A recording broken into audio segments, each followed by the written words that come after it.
Yo, yo! What's up again, family? How's it going? Get that last bite in, because that dessert is sweet. First off, I just want to thank each individual for being here today at the Grassroots Gathering 2009. Last Grassroots Gathering, about 14 individuals got together in a little secluded room and talked about connecting young individuals, the youth leaders of tomorrow in this movement, with this network, with this movement of the children in nature. And there was a lot of ideas, and there was a lot of motivation and excitement and momentum, and we didn't know what to do with ourselves at that point in time. But what we agreed with doing is that we were going to create a network that was going to go national and international and worldwide and spread the message of the benefits of connecting the world, us as individuals, and every individual in the world with nature. And so that's when we came up with the Natural Leaders Network. I want to introduce a very special woman, and she's been a great mentor through this beautiful journey, and that is Cheryl Charles. Thank you all for being here. This is really exciting. This is the third annual National International Gathering. One of the ways that we're trying to build this movement to reconnect children and families, really all people, every day, for their health and well-being with the natural world, is to be open to using a variety of media. This event is the official launch of C&NN Connect. It's an opportunity to participate, to contribute, to share what you're doing, to learn from each other, and to find new and different ways to lead, and especially to find new and different ways to connect to people who are not here today, who we may not know yet, but who are really ready and open and looking for the messages that we're delivering. We are learning a tremendous amount from the natural leaders. It's really been inspiration to me, and especially in the area of social networking. I mean, these are the people who are showing us the way. So in doing so, I'd like to say, yo, yo. How'd I do, Juan? Everyone here is so talented. Everyone here is doing such wonderful things. So do take the time to learn from one another, to meet new people, to celebrate those that you haven't seen in a year or so, but really to reach out and know that we are among those people who are committed to building this movement, and we're not alone.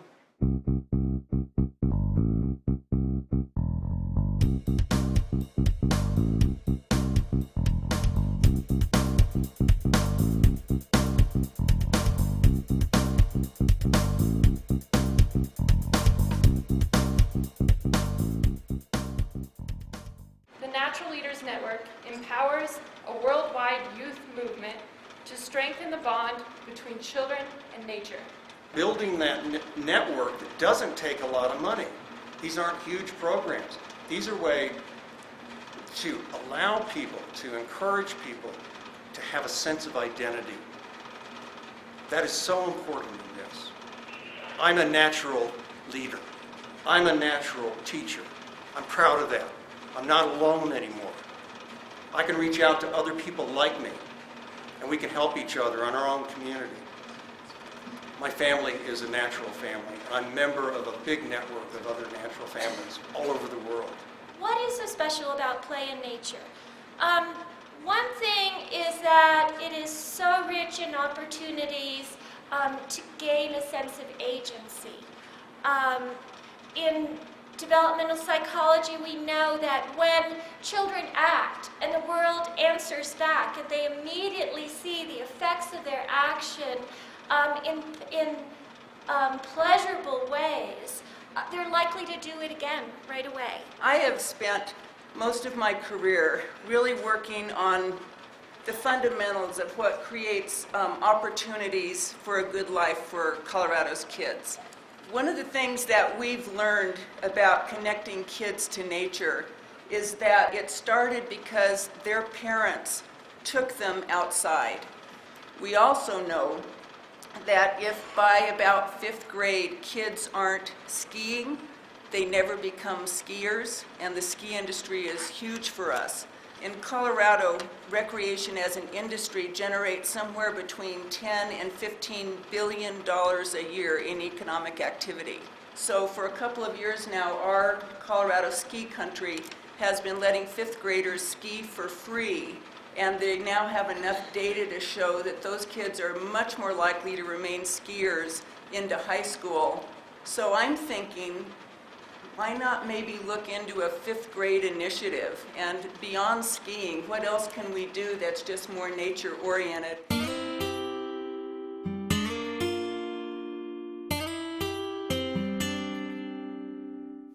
I know about tadpoles and frogs and moss on the rocks and on and on and on. No one told me it. I experienced it. I put the world together. That's tacit knowledge. Terribly, terribly important. That's where our emotional development and understanding of the world comes from.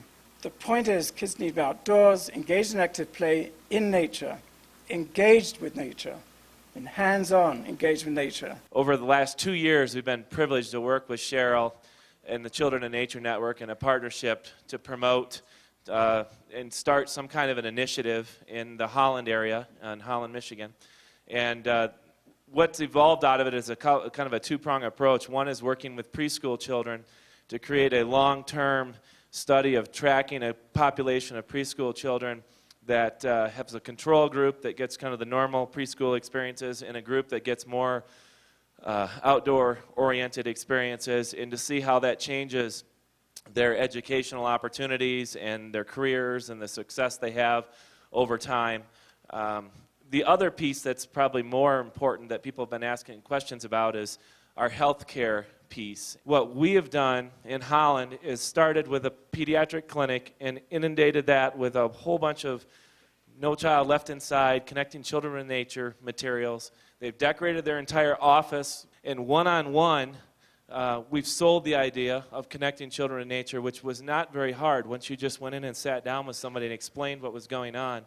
And over time, this thing has just blossomed. We have 2 hospitals, we have a pediatric clinic, we have a health department, we have 3 nonprofit health organizations, all in our small little community that are now pushing this movement.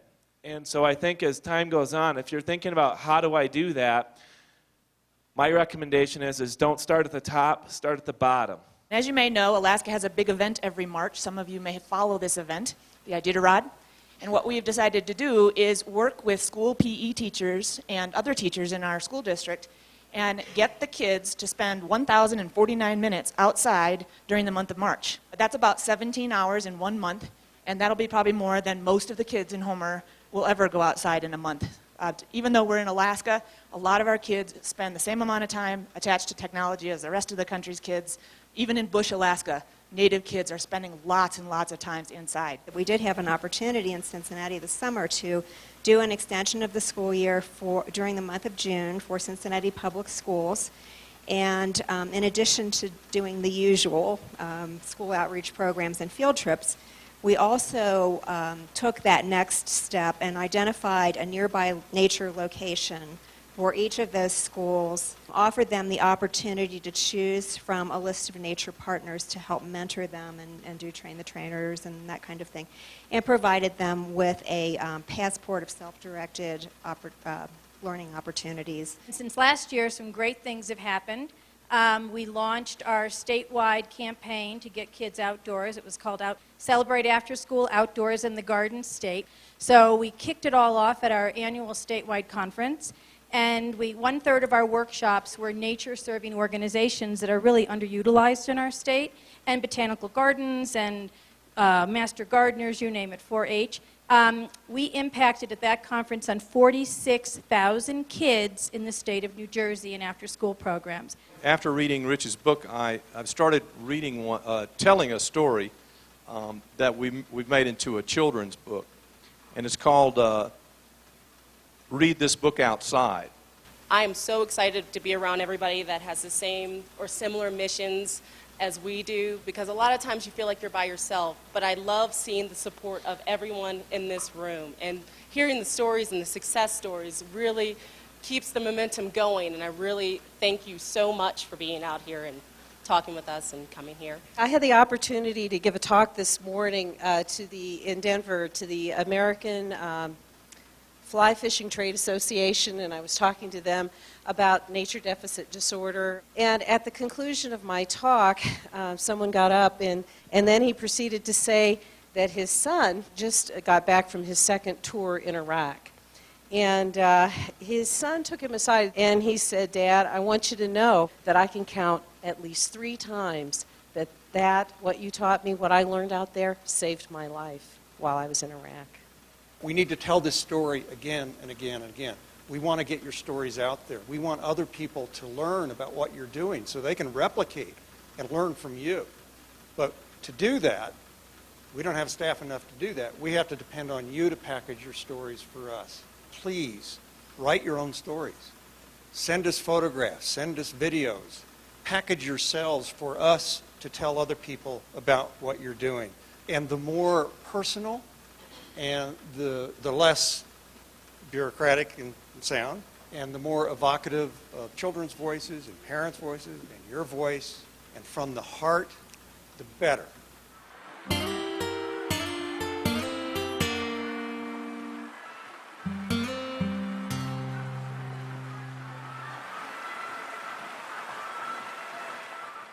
It's been 10 years since I kind of started this particular journey.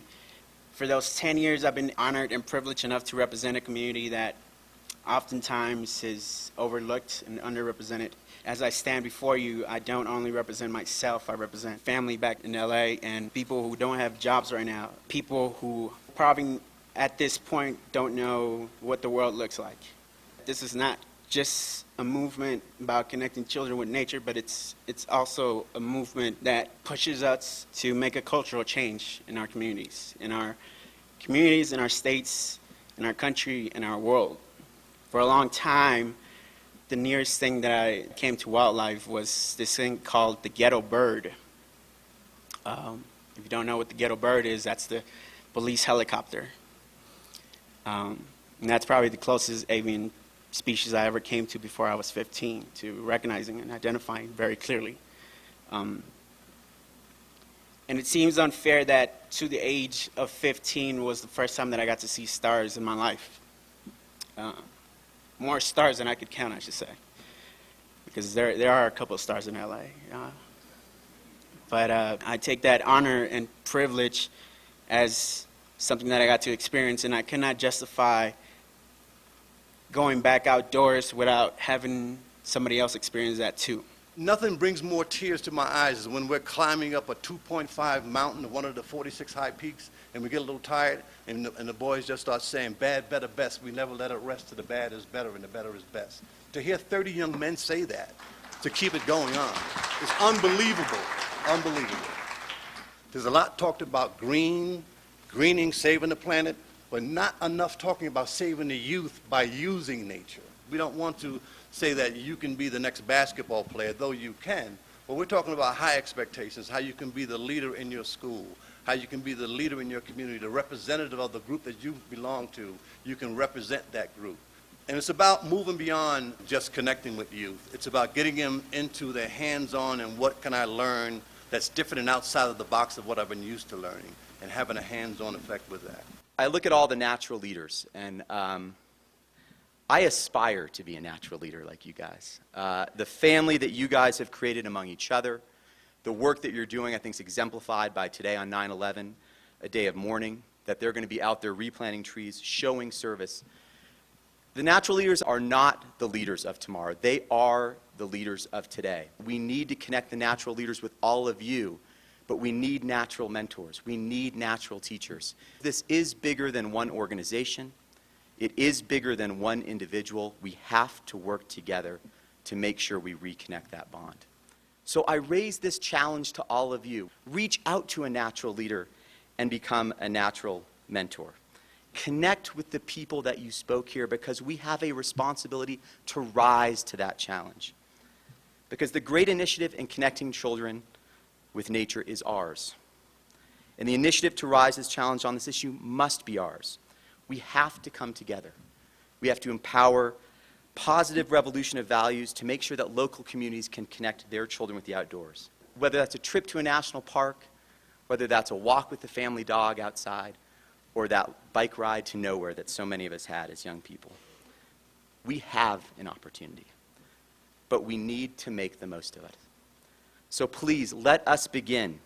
Let us rededicate ourselves after this gathering to the long but beautiful struggle to connect every child with the outdoors.